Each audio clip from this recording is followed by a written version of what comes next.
Welcome to Garima GRS Education. हाँ जी, thermal expansion के numerical चलेंगे। क्वेश्चन नंबर 18 क्या कह रहा है?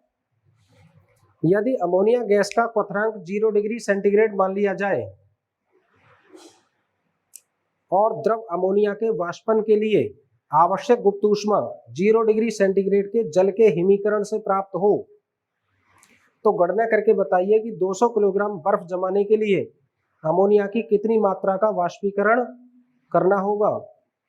जल के हिमीकरण की गुप्त ऊष्मा दी है और वाष्पन की गुप्त ऊष्मा दी है अमोनिया का गैस का क्वथनांक 0 डिग्री सेंटीग्रेड।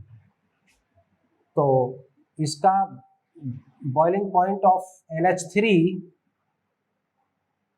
कितना है? 0 डिग्री सेंटीग्रेड। और क्या है? जल के हिमीकरण की गुप्त ऊष्मा, जल के हिमीकरण की गुप्त ऊष्मा L1 मान लीजिए कितनी है? जल के हिमीकरण की गुप्त ऊष्मा है 3.34 into 10 to the power 5, 3.34 into 10 to the power 5 joule पर किलोग्राम। अमोनिया के वाष्पन की गुप्त ऊष्मा को L2 मान लीजिए। ये अमोनिया के वाष्पन की गुप्त ऊष्मा है L2, कितना है? 1.34 इंटू 10 टू द पावर 6 है, 10 टू द पावर 6 जूल प्रति किलोग्राम। ये अमोनिया की है और ये जल की है। ये वाटर की लेटेंट हीट है, H2O लिख लेते हैं इस जगह और इस जगह NH3 लिख लेते हैं। ठीक है, तो ये कह रहा है अमोनिया के वाष्पन के लिए आवश्यक गुप्त ऊष्मा 0 डिग्री सेंटीग्रेड के जल के हिमीकरण से प्राप्त हो, तो गणना करके बताइए कि 200 किलोग्राम बर्फ जमाने के लिए अमोनिया की कितनी मात्रा का वाष्पीकरण करना होगा।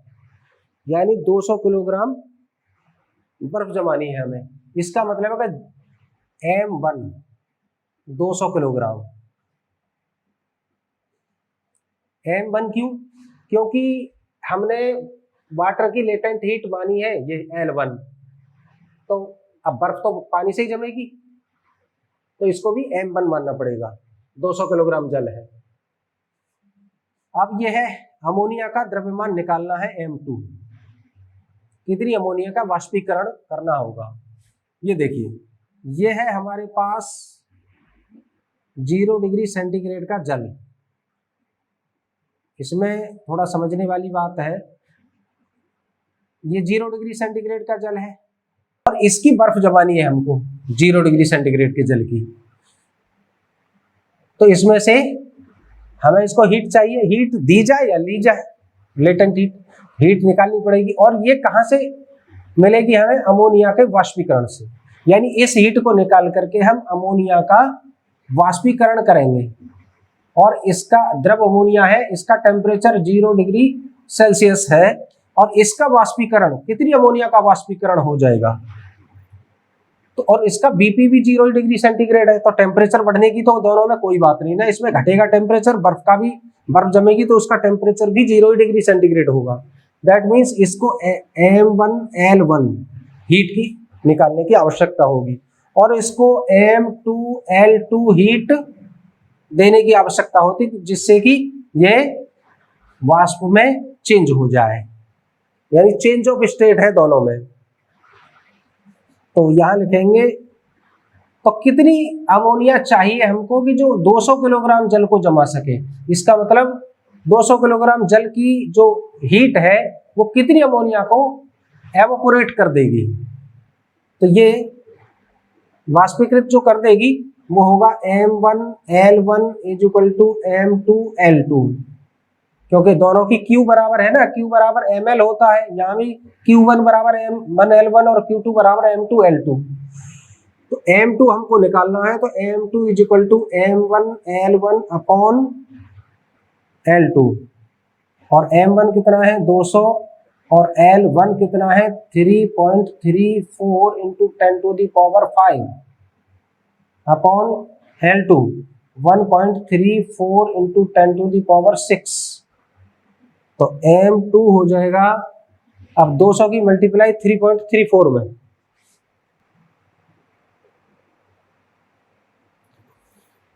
दो सौ की मल्टीप्लाई 3.34 में हो जाएगा 668 इंटू 10⁵ इंटू 10⁻⁻6, ऊपर पहुंच जाएगा तो -6 हो जाएगा अपॉन 1.34। तो ये हो जाएगा 498.5 इंटू 10⁻⁻1, ये -6 और +5, तो ये हो जाएगा 49.85 किलोग्राम।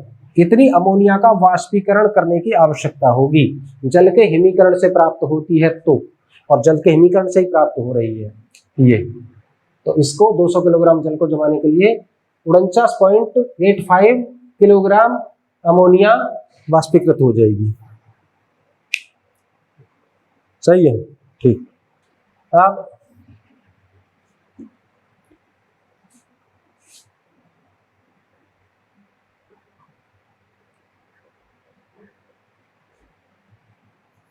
एक क्वेश्चन है 21,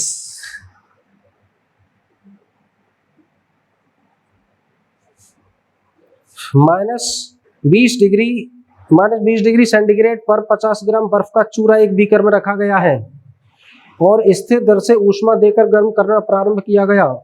प्रत्येक 2 मिनट बाद उसका ताप नोट किया गया। ताप समय का ग्राफ बनाया है। तो चलो ताप समय का ग्राफ बना लेते हैं।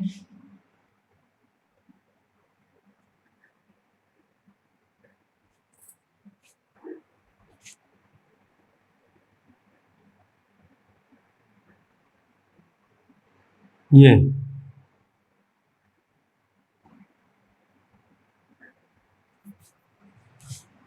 2 4 6 8 10 12 14 16 18 20 इस तरह से। ये है समय, टाइम, और ये क्या है ताप, टेम्परेचर।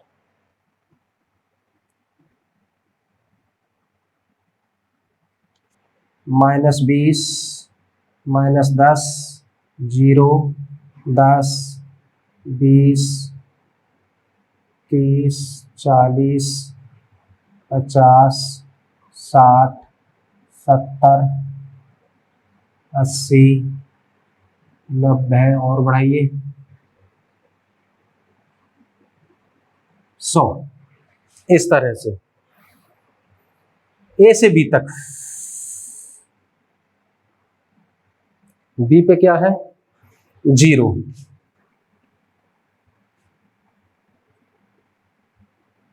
ये पॉइंट है ए,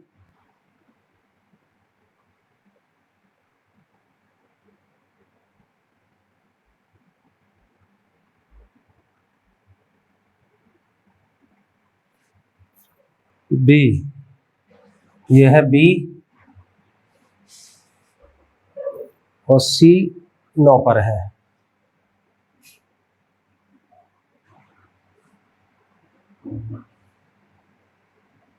ये पॉइंट है सी,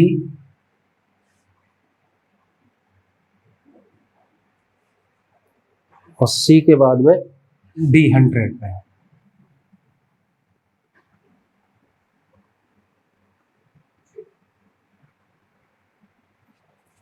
और 19,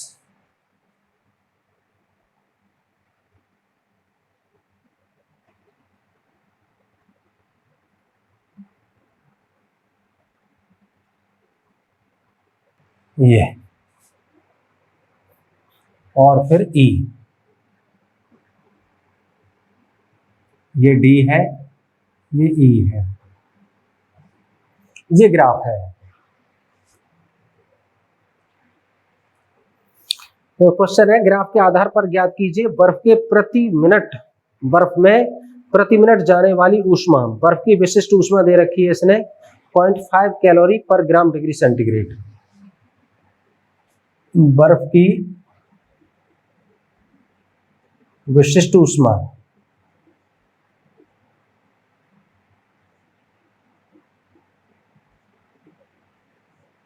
C 0.5 कैलोरी पर ग्राम डिग्री सेंटीग्रेड। बर्फ में प्रति मिनट जाने वाली ऊष्मा, यानी क्वेश्चन नंबर ये है पहला, बर्फ में प्रति मिनट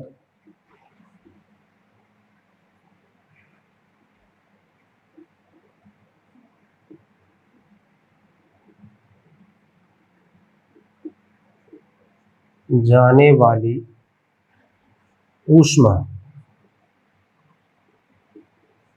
Q हमको निकालनी है। तो देखिए ये -20 डिग्री सेंटीग्रेड पर बर्फ रखी हुई थी, ये -20 है, नहीं ये है -20। चलो पूरा ग्राफ यहां पर -10 ले लेते हैं, ये -20 है, तो बर्फ किस पर रखी है और ये रेट क्या है ऊष्मा देने का, फिक्स है। तो इसका मतलब है कि Q is equal to mc delta T, और बर्फ का द्रव्यमान दिया है पहले m is equal to 50 gram. तो m क्या है 50 इंटू C क्या है 0.5 इंटू डेल्टा T, -20 से और 0 कितना टेम्परेचर हो गया, डिफरेंस कितना हो गया 20, और ये प्रति मिनट निकालना है यानी 1 मिनट में। तो 50 इंटू 5 दूनी 10, ये हो गया 500 calorie. Q is equal to 500 calorie ऊष्मा प्रति मिनट बर्फ को दी जा रही है। दूसरा, बर्फ का गलनांक तथा पानी का क्वथनांक। दूसरा है बर्फ का गलनांक। बर्फ का गलनांक कितना है 0 डिग्री सेंटीग्रेड, और पानी का क्वथनांक BP कितना है 100 डिग्री सेंटीग्रेड। यह है 0 डिग्री और 100 डिग्री, क्योंकि 0 डिग्री पर देख रहे हैं, ये जरूरी ये नहीं है कि सब 0 डिग्री तो होता ही हमें याद है, नहीं, ग्राफ देखिए यहां से यहां तक क्या हो रहा है, हीट दी जा रही है उसे, टाइम बढ़ रहा है तो हीट बढ़ रही है, टाइम के रेस्पेक्ट में हीट बढ़ रही है, प्रति मिनट स्थिर दर से ऊष्मा दी जा रही है।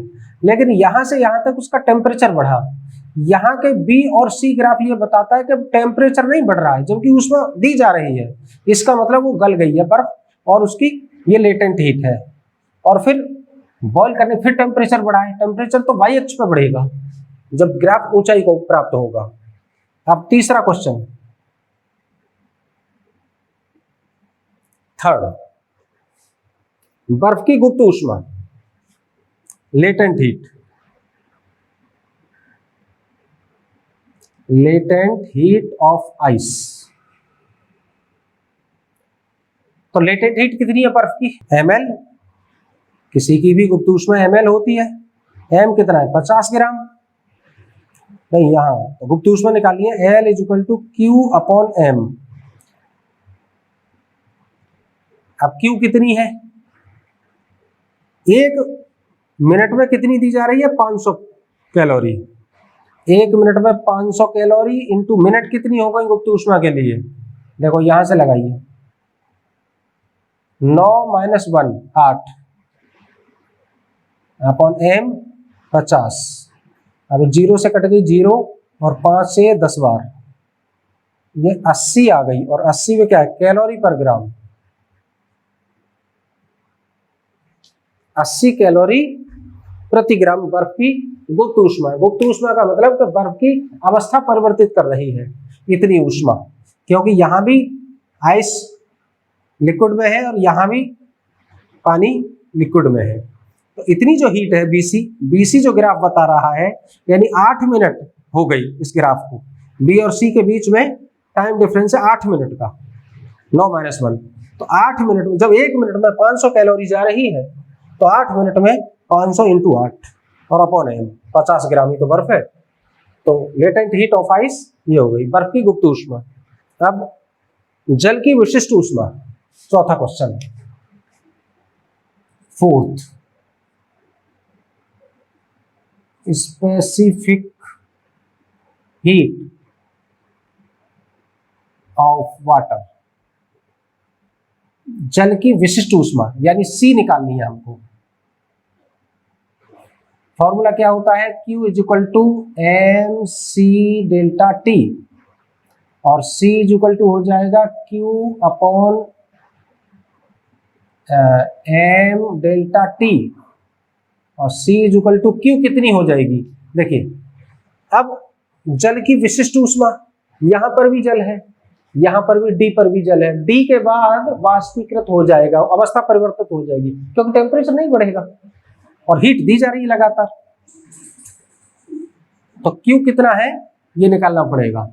तो यहां से 0 से और 100 तक पहुंचाने के लिए पानी का टेम्परेचर कितनी ऊष्मा दी गई, यहां मिनट देखिए 19 - 9, 10 मिनट, 10 इंटू और 1 मिनट में 500 कैलोरी Q हो गई, अपॉन M कितना है 50 ग्राम, और डेल्टा T 0 से 100 यानी कि 100, 1 2 3 1 2 3, 0 कट गई, 5 से 5 बार कट गया 1, C बराबर है 1, और यहां से मात्रक आ जाएगा कैलोरी पर ग्राम डिग्री सेंटीग्रेड। देखिए मात्रक परिभाषा ये सब फॉर्मूले पर डिपेंड करती है। मात्रक दिख रहा है, ये Q का कैलोरी है और प्रति का मतलब बट्टे है, किलोग्राम या किलोग्राम जो ग्राम में दिया है तो ये कैलोरी में, ग्राम में, और डिग्री सेंटीग्रेड, ताप या ताप का अंतर डिग्री सेंटीग्रेड में ही आएगा। ये जल की विशिष्ट ऊष्मा 1 कैलोरी प्रति ग्राम डिग्री सेंटीग्रेड। तो ये है क्वेश्चन 21, ठीक है। और देखिए हिंदी भी लिखते हैं, इंग्लिश भी लिखते हैं, और यूपी बोर्ड वाले बच्चों से ये हमारा एडवाइस है कि आप थोड़ा सा इंग्लिश का भी पार्ट, टेक्निकल इंग्लिश, केवल आपको ट्रांसलेट करने की प्रॉब्लम रह जाएगी क्योंकि इंटरमीडिएट के बाद बीटेक, एमबीबीएस या जो भी बीएससी इंग्लिश का यूज होगा। और साइंस में अब सपोज करो ट्रांसफार्मर पढ़ेंगे तो ट्रांसफार्मर उसमें थोड़ी पढ़ लेंगे हिंदी में, या कॉइल है, या करंट है, एम्पियर है। केमिस्ट्री को देख लीजिए, अब वाटर का फॉर्मूला H2 है तो हिंदी में थोड़ा ही लिख देंगे H2O। अच्छा चलो हिंदी में लिख देंगे, लेकिन उसका एलम का है, फटकिरी का है, K2SO4 Al2SO4 का होल थ्राइस 24H2, लिखते रहो उसको। अब वही चीज है, तो थोड़ा बहुत इंग्लिश लेके चलते हैं, कोई बात नहीं है।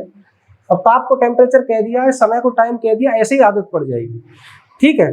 Okay, Thank you.